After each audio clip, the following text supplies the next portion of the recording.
Penderaan kanak-kanak merupakan suatu perbuatan zalim yang dilakukan kepada golongan kanak-kanak berusia kurang dari 18 tahun.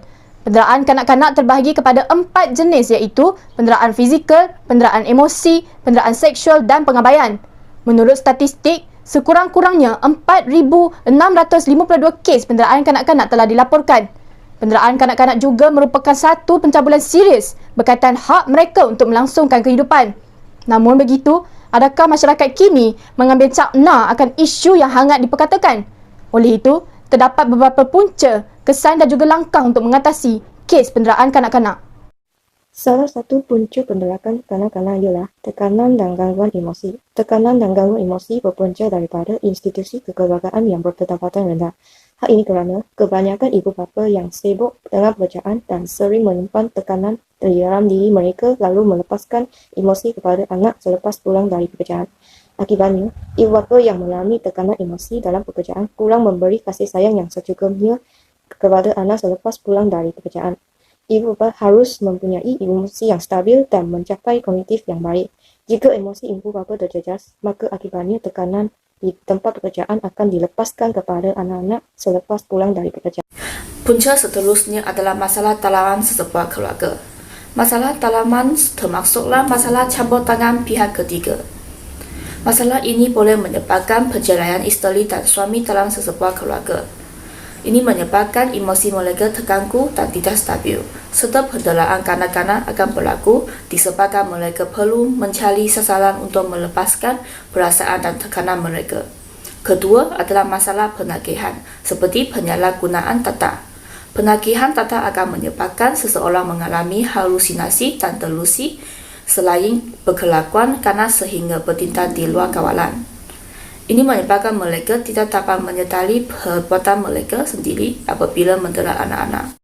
Antara kesan terhadap pendera ialah bertindak dengan lebih agresif. Hal ini kerana penderaan yang terdahulu memberi impak yang buruk kepada dirinya. Akibatnya pendera lebih kedegil untuk melakukan penderaan berulang kali tanpa berfikir secara rasional akan menyebabkan lebih ramai mangsa penderaan serta merebak ke dalam masyarakat secara meleluasa. Penderaan kanak-kanak juga memberi kesan dari aspek psikologi. Pemikiran mangsa akan mempengaruhi kehidupan sehariannya. Akibat daripada trauma yang dialami oleh mangsa, ia boleh menimbulkan kesan kepada emosi yang tidak berdaya lalu menguasai diri sendiri. Oleh itu, mangsa juga akan bertindak di luar kawalan dan melakukan keganasan terhadap masyarakat lain tanpa sedar bahawa tindakan itu adalah salah. Selain itu, mangsa juga akan mengalami sindrom seperti kemurungan, takut untuk berhadapan dengan orang ramai dan mereka juga suka menyendiri. Pada masa yang sama, mangsa juga didapati mempunyai risiko yang tinggi terhadap perkara yang tidak diingini seperti cubaan untuk membunuh diri. Langkah-langkah untuk mengatasi masalah penderaan kanak-kanak adalah penguasaan undang-undang. Kanak-kanak merupakan modal insan penting kepada negara kita. Negara kita Malaysia mempunyai Akta Kanak-kanak 2001. Akta ini adalah untuk melindungi kanak-kanak negara Malaysia. Seterusnya, pihak kerajaan perlulah mengambilkan tindakan yang lebih tegas seperti hukuman rotan atau hukuman penjara terhadap ibu bapa yang terlibat dalam kes penderaan. Untuk memastikan undang-undang ini lebih berkesan, masyarakat perlulah bertanggungjawab dan bekerjasama untuk melaporkan kes-kes penderaan kepada pihak polis atau Jabatan Kebajikan Masyarakat.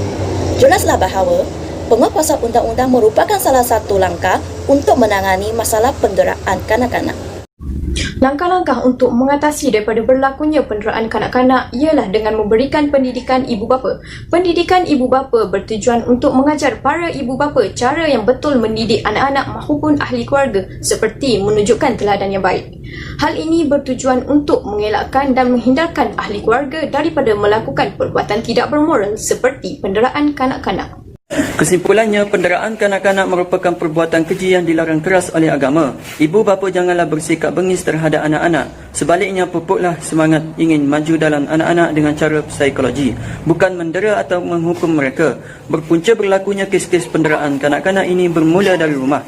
Ibu bapa sepatutnya membela, memberi naungan dan memelihara hak kanak-kanak bagi menjamin kehidupan mereka yang sempurna. Ibu bapa haruslah berusaha untuk mencurahkan kasih sayang dan perhatian yang secukupnya kepada anak-anak.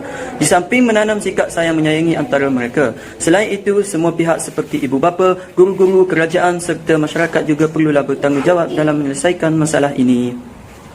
Sekian, terima kasih.